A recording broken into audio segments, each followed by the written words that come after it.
Nagaan ifaraarri waaqayyo gooftaa isiniif haa ta'u dhaggeeffattoota tokko kam jirtu har'a kutaa xumuraa qabadhee dhiyaadheera ayyaana waaqayyoo keessa jiraachuu kan jedhu torban darban akka ilaalle ayyaana waaqayyoo kanarratti barsiisonni sobaa akka isaan ka'anii saba burjaajessaa turan isinii kaaseera. Macaafa qulqulluu keenya keessaa Bala'aamota barsiisa Bala'aa akkasumas Niqolaamoota barsiisa Niqolaa Noostikoota Noostiziyaanii warra jedhaman barsiisota Yihuudootaa warra hojiidhaaf ayyaan waliin makan. Barsiisonni kun macaafa qulqulluu keenya keessa akka isaan jiran isinii kaaseera. Achuma dhufadha waan ta'eef. Egaa baroota darbee ammas barsiisonni sobaa kun waldoota baay'ee raasaa balleessaa keessumaa fellowshippii baay'ee gargaddiigaa jiru. Isa kana maal xiyyeeffatan jedhetan tokko lamaan isinii kaasaa jira. Har'a kutaa isa dhumaa kanarratti lakkoofsa afuraffaa irratti kan isaan jedhan maali? Anna keenya xuraa malee hafuurri keenya nagaa. Annatu xuraa malee hafuurri nagaa. Meeqaa anna hafuura adda baasnee ilaalla. Fakkeenya isaan fudhatan anis isinii fudhadheera. Haayilaandii lama ol bukkee kaasnee ilaallee haayilaandii bakkeen isaa dhoqqee ta'e bishaan keessa jiru qulqulluu taanaan rakkina qabu jedhanii fakkeenya kana fudhatu. Ilaalaa. Anna keenyatu xuraa malee gaafa cubbuu hojjennu hafuurri keenya nagaadha, keessi keenya nagaadha. Macaafni qulqulluu keenya immoo isa lammaffaa Qorontos 7:1 kottaa waan anna keenyaaf hafuura keenya xureessuutti of hin qulleessina. Anna keenyaaf hafuura keenyatti. Mana qulqullummaa Waaqayyootii jedhamas deebi'ee 3:16. Isin mana qulqullummaa Waaqayyooti. Manni qulqullummaa Waaqayyoo nu erga ta'e Waaqayyoo xurii keessan taa'u, Waaqayyoo dhoqqee keessan taa'u, Waaqayyoo ejja keessan taa'u, Waaqayyoo dhugaatii keessan taa'u, Waaqayyoo hanna keessan taa'u. Waaqayyoo qulqulluudha, amalli isaa qulqulluudha. Akkuma hafuurri keenya qulqulluu ta'u foon keenya qulqullaa'uu qaba. Foon mana qulqullummaa Waaqayyooti waan ta'eef. Waaqayyoo keessa jiraata waan ta'eef.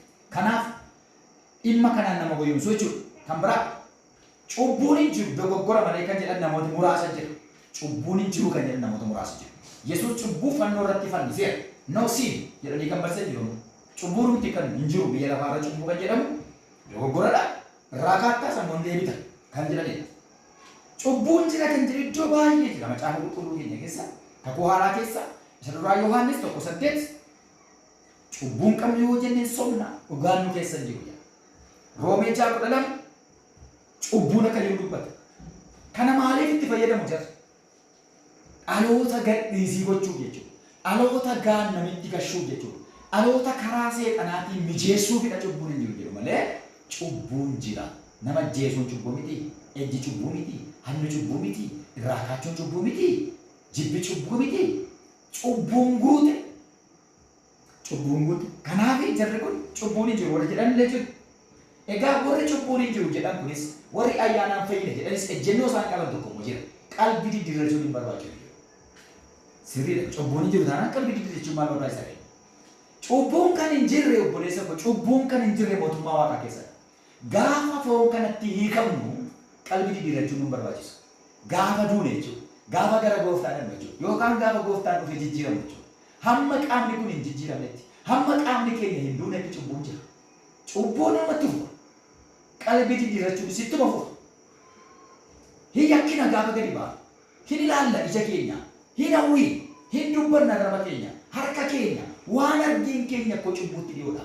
Qalbii jijjiirrannaadhaan deebina malee. Fuula Waaqayyootti kufnee naa dhiisi jenna malee cubbuun jira qalbii diddiirrachuunis jira.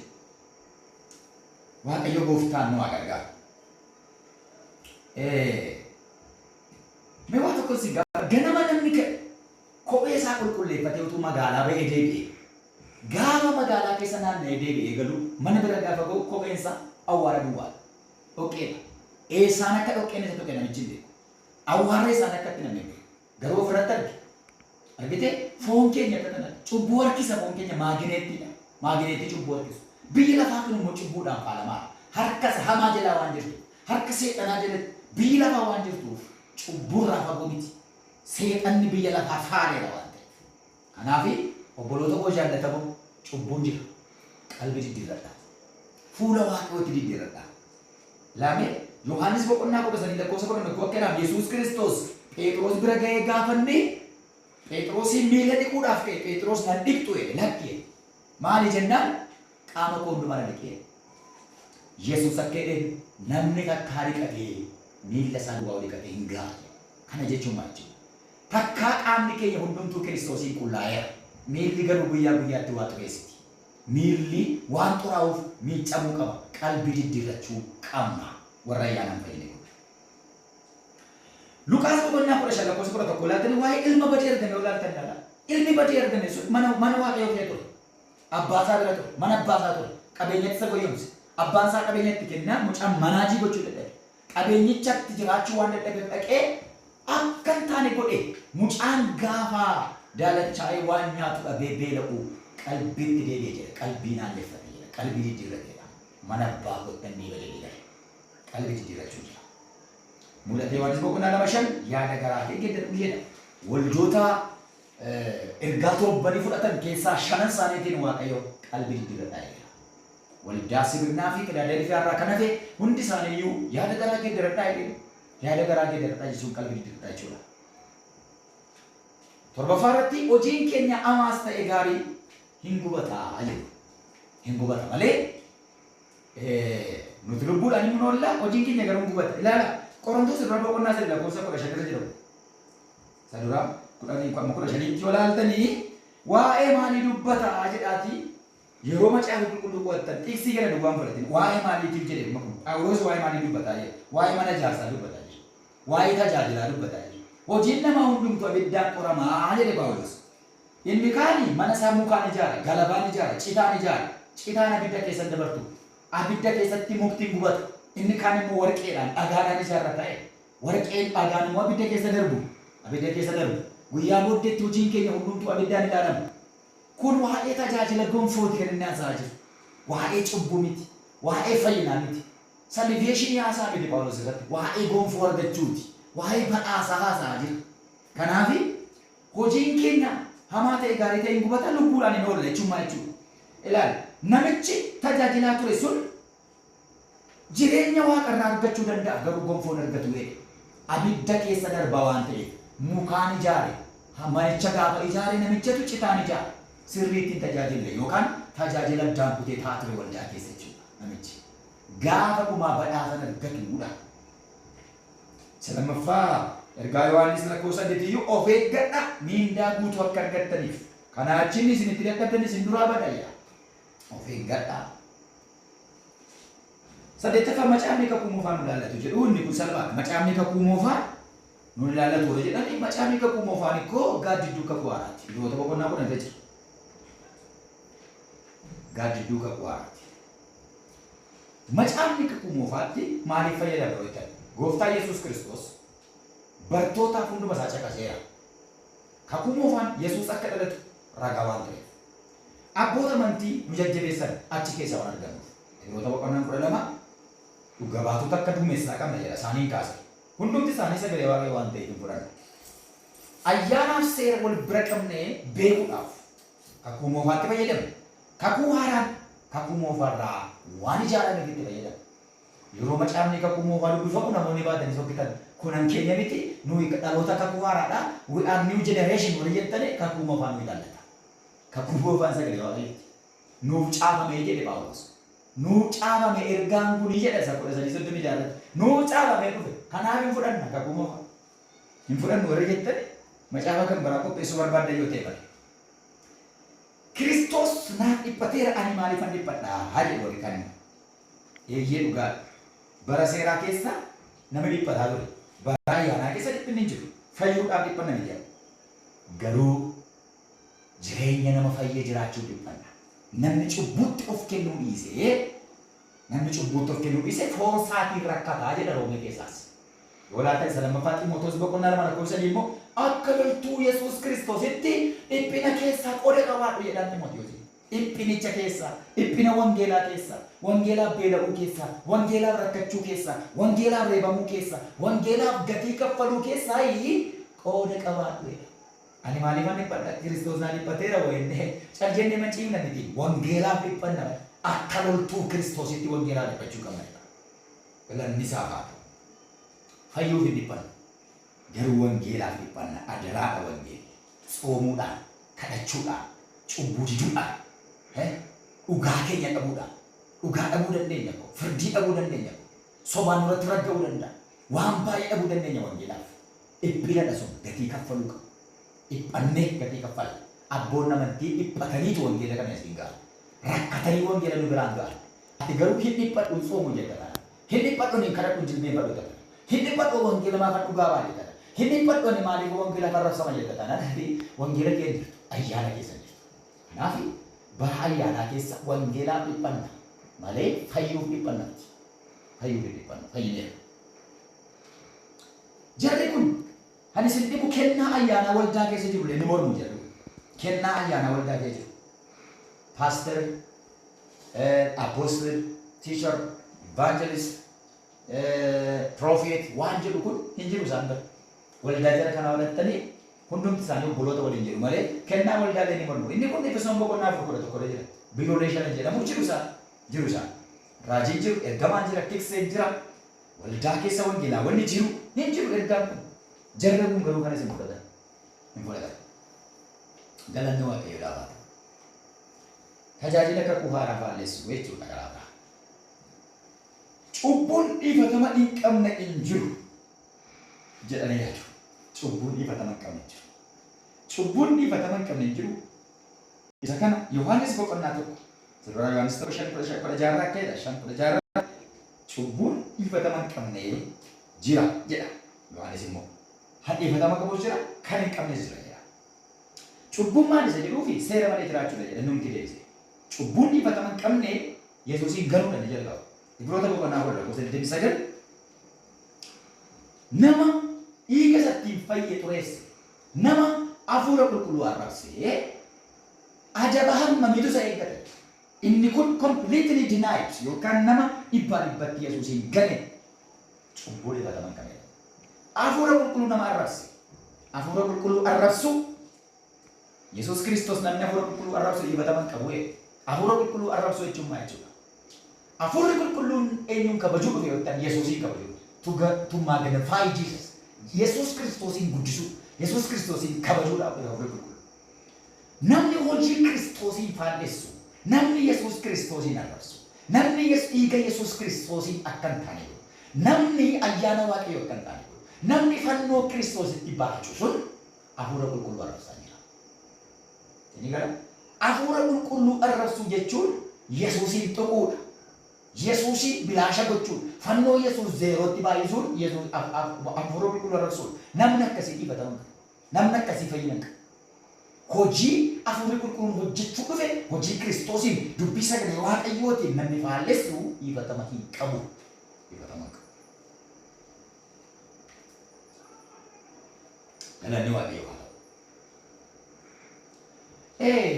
Phaawulos jedhe haadha manoota lamaaf isaa fuudhuun dhiifatama qabu. Waa'ee kanaa irra deddeebi'ee kan isinitti namoonni hedduun as keessa jirtu waan ta'eef akkuma salphaa tokkotti namni amma haadha manaa tokko hiikee kan biraa fuudhee dhaqee waldaa keessa taa'ee waaqeffannaa isaatti fuudha. Barbaadee tajaajila isaatti fuudha. Wangeelli maal jedhe? Yesuus Kiristoos namni haadha manaa isaatti adda hin bahin jedha. Yoo isheen ejjite malee jedha. Saayilentiidha saboota dubbanne yoo isheen ejjite malee. Phaawulos immoo akka haadha manaa kee hiiki. Ati abbaa manaa kee hiiki. Yoo hiike garuu yoo hiikte garuu hamma dhumaatti teessu otuu na heerumin teessu yoo darbitee heerumte ejjituudha. Yoo kan biraa fuudhanis ejjituudha. Yoo walii galu ta'e deebitee ta'araramtu weera. Dhaggeeffadhaa gaa'e sababa deebitee ta'araramtu malee adda adda taa'anii kan biraa fuudhee kan biraatti heerumanii mootummaa waaqaatti galu hin jiru. Kun faashinii namoonni keenya fidanidha. Namooti hedduun gaa'ela hiikaa waan jiranidha. Wangeelli keenya inni akkasii dhiifatama hin qabu jedha. Dhiifatama ejjituudha. Ejjitu mootummaa waaqaatti hin galtu jedha. Warri ejjan warri haladeen warri qoricha namatti godhan matuma mootummaa kootti hin galan jedha. Saduraa Qorontoos 6. Akkasumas mul'ata Yohaannis irrattis warri haladeen warri waan hundumaa xureessan warra akka saree warri qoricha namatti godhan matuma mootummaa kootti hin galan jedha jirras. Cubbuun dhiifatama hin qabne jira. Yeroon walitti qabuudha. Ayyaanaan fayyinee kana yeroo walitti qabnu seerri Museedhaan dhufe ayyaanaaf dhugaan Kiristoosiin argaman jedha. Waa'ee ayyaanaaf dhugaan sinitti maka. Bara Addaam hamma seera amma Museetti bara dhugaa jennee waamna. Bara Addaamii kaasee amma bara seera Museetti bara dhugaa jedhama. Bara Museetii amma bara Yesuusitti bara dhugaa seeraa jedhama. Bara Yesuusii hanga ammaatti bara ayyaanaaf dhugaa jennee waamna. Dhugaan eenyummaa Waaqayyooti. Dhugaan amala Waaqayyooti. Identity Waaqayyooti dhugaan. Yesuus karaadha dhugaadha jireenya. Namoonni ayyaana qofaa dhugaa jettanii leellistan dhaggeeffadhaa. Ayyaana qofaa leellisna taanaan hamaaf gaarii sirrii dogoggora adda baasuu hin dandeenye. Dhugaaf soba adda baasnee hubachuu hin dandeenye. Gara dhugichaatti guddachuu hin dandeenye. Akka Efesoon 4:15 irra jirutti. Gara samataa nu ta'e gara Kiristoositti guddanna jedha sagalee Waaqayyoo waan ta'eef. Namni dhugaa hin beekne waa adda baasuu hin danda'u. Kamtu soba, kamtu sirrii, kamtu dogoggora jechuu hin danda'u. Kanaaf namoonni ayyaanaan qaba fayyina jedhanii fudhatanii fiigaa jiran dhugaa dagatanii gara dhugichaatti adeemu. Dhugicha mala Waaqayyooti. Dhugichi Waaqayyoodha. Namoonni dhugaa qofaa leellisan immoo jiru. Dhugaa qofaa kan lallaban. Eenyummaa Waaqayyootti of safaruudhaan, Waaqayyoon of qixxeessuudhaan, qulqullummaa Waaqayyootiin gitu qabaachuu qabna kana jechuudha. Kanaaf nama hundumaa ceepha'u namoonni akkasii. Namoonni dhugaa qofaa lallaban amma yeroo baay'ee hin duuta, hin cabda, hin naafata, Waaqayyoo si ajjeesa, akka ijoollee Eelii si godha. Kanuma yeroo hundumaa lallabu taanaan namoonni akkasii dhugaa qofaa qabatan malee waa'ee ayyaanaan bare. Ayyaanaaf dhugaa hin bare jirre. Ayyaanaaf dhugaa wal faana walii malee balaa qabu. Kanaaf jarri kun nama hundumaa abaaraa jiraatu jechuudha umurii isaanii guutuu. Bakka nama hundumaa abaaruu namni hundumtuu ittiin tolu gaafa lallaban dheekkamsuma lallabaa oolu kun namoota dhugaa qofaa qabatanii adeemanidha. Bara seeraa hojii wal fakkaatu jira. Dhugaaf ayyaanni gaafa wal dhumatu dhugaaf ayyaanni gaafa walii galu maal fakkaata? Sheekaman dhaggeeffadhaa dargaggoonni keenya. Dhugaaf ayyaanni gaafa walii galu ilaalaa. Karaan kun karaa ispaaltii. Karaa ispaaltii kanarraa konkolaachisaan akka barbaade akkan konkolaachifneef mallattoon tiraafikaa jira. Mallattoon tiraafikaa kun akkasidha. Ilaa karaan si fuuldura kun jajallaadha jedha. Yookaan karaan si fuuldura jiru kun darga jorgoraa jedha. Mallattoon tiraafikaa dhugaadha. Karaa ispaaltii guddaan kun ayyaanidha. Argitanii? Ayyaanni karaa nuti gara jireenyaatti adeemnu gaafa ta'u dhugaan immoo seerota ayyaanaa nu barsiisuu dhaabata jechuudha. Gaafa nuti dogoggortee kan nu jiru dhugaadha.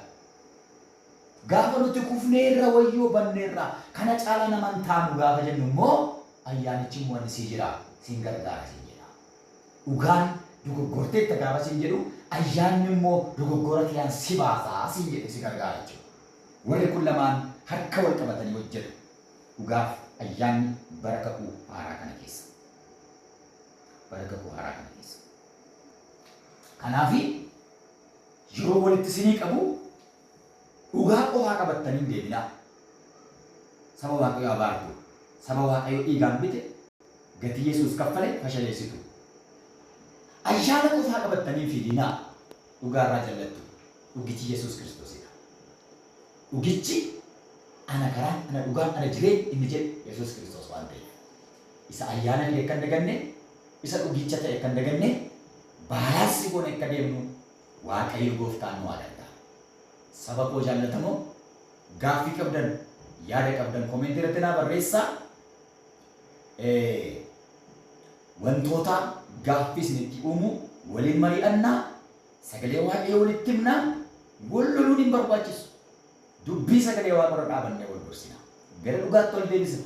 Mootummaa bara baraaf wal qopheessinaa. Waaqayyo bara keessanii jireenya keessanii eebbisuu eebbifamtaniitu.